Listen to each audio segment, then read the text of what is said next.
Subscribe करें खबर plus 18 को और प्रेस करें इस बेल को। खबरों के लिए बने रहें। शासन में हुआ पहली बार प्रेजेंट प्रधानमंत्री और वो भी नरेंद्र भाई मोदी अगर टॉक के अंदर आए तो 2019 में पहली बार टॉक में आए और टॉक से शुरुआत हुई थी। ये आप माने कि पहली बार ऐसा नहीं हुआ। ये जब आए तो आपने पहली बार ही कहा था कि जब भी होती है कि मोदी है तो मुमकिन है, वो भी चला टॉक से चला। और अब हमने डिसाइड किया कि आप सबको मैं निमंत्रण भी देता हूँ, आप सबसे अनुरोध भी करता हूँ कि 23 तारीख को ज्यादा से ज्यादा संख्या में आपके हरियाणा में देश के यशस्वी प्रधानमंत्री पधार रहे हैं। ये टॉक की धरा पर उनका आगमन हम सबके लिए बहुत बड़ी सौभाग्य की बात है, क्योंकि ये कभी कुछ कहने की जरूरत नहीं पड़ी। अगर अमेरिका की मैं बात करूं तो अमेरिका के राष्ट्रपति को बगैर कहे उसके घर में बता गए कि मैं क्या हूं। आज हम सबके बीच में हमें कहने की जरूरत नहीं पड़ रही। जिधर भी जा रहे हैं उधर भी अपना समाज डॉक्टर प्रेमचंद बैरवा के नेतृत्व में भारतीय जनता पार्टी की तरफ मुंह कर रहा है। पहली बार दिखाई दे रहा है चारों तरफ। मैं अभी इनको बता रहा था, मैं कहा हमारी ढाणी ढाणी गांव के गांव समाज के बसे हुए हैं। साथियों मैं ज्यादा भाषण तो नहीं कहूं, मैं इतना आप सबसे जरूर कहूं, ये जिस हिसाब से आप सबके सामने 2-3 समस्याएं हैं। आज हमारे मातपुरा से विधायक माननीय कन्हैयालाल चौधरी पीएचडी के मंत्री हैं, और आप सबके सामने बार बार जब हम जाते हैं पानी की समस्या आती है। हमारी काफी ढाणियों में लोग बसे हुए हैं। साथियों 20 घरों की ढाणी 5 किलोमीटर दूर भी हो तब भी हमारा पानी देना आपका फर्ज बनता है। हमारे उसमें लिखा हुआ है कि हम पानी देंगे आपको।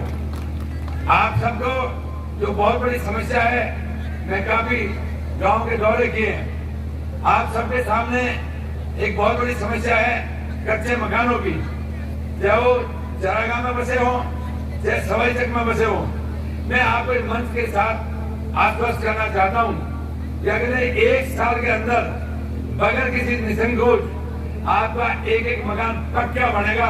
ये मैं आपको गारंटी कर रहा हूँ मंच के माध्यम से। ये सबके आग्रह है, क्योंकि हमारी ढाणियां काफी बड़ी बसी हुई है। साथ ही हम सब भली जानते हैं कि 2014 से पहले ये इंदिरा आवास योजना के तहत में ये पीएम आवास मिलते थे। देश के प्रधानमंत्री ने तय किया और आज हम ये कह सकते हैं कि 55,000 मकान बना के आप सबको समर्पित किए हैं। मैं चाहता हूँ कि आप सबके पक्के मकान बने। ये हमारे देश के प्रधानमंत्री की मोदी गारंटी है। साथियों मैं आप सबके सामने करूं, माननीय उप मुख्यमंत्री में निवेदन करूं कि हमारा यहाँ पर स्टेडियम था, स्टेडियम का कोई नाम नहीं था। स्टेडियम में या तो लोटे वाले बैठते थे, दारू वाले बैठते थे। मैं 2014 के बनने के बाद मैंने स्टेडियम में जाना शुरू किया, वहां पर कुछ भी नहीं था। मैंने सबसे पहले शुरुआत करी और शुरुआत करने के बाद अपने पैसे से मैं सारे प्लांटेशन की। प्लांटेशन करने के बाद में मैंने यहाँ नगर परिषद पता किया तो उसमें कोई नाम नहीं था। मैंने सबसे पहले रातों रात मूर्ति बनवाई, अपना जो फ्रंट में गेट बनाया। मैं आज भी भरी सभा के बीच में कह रहा हूँ, मैंने 1 पैसा आज तक नहीं लिया उसका।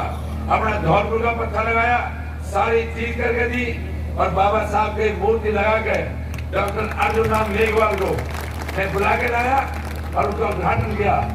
आज भी मेरे से अभी समाज की मीटिंग ली थी, कह रहा साहब आज भी नाम दर्ज नहीं है। मैं नाम दर्ज करें और बचे पड़े रहे। बाबा साहब मेरा काम था, बाबा साहब के नाम से गेट बना दिया और स्टेडियम में नाम रख दिया। आज मैं कह सकता हूँ कि डॉक्टर बाबा भीमराव अम्बेडकर स्टेडियम दुनिया कहती है, दुनिया नाम देती है। तो मैं समझता हूँ कि हम सबको इस बात के काम करने चाहिए। और आज उन्हीं के प्रतिदिन चलते हुए मैं समझता हूँ कि देश के प्रधानमंत्री ने पहली बार, कांग्रेस ने कभी सम्मान नहीं किया, बाबा साहब के सामने खुद नेहरू ने कैंडिडेट उतार दिया था ताकि बाबा साहब लोकसभा नहीं पहुंच सके। लेकिन आज मैं कह सकता हूँ कि जहाँ भी उनकी जन्मस्थली, जहाँ कर्मस्थली पे भी आज दिल्ली के अंदर आप जाओगे, ऐसे म्यूजियम बने हुए हैं कि दुनिया देखने आती है। Please subscribe Khabar Plus 18 for latest news and updates.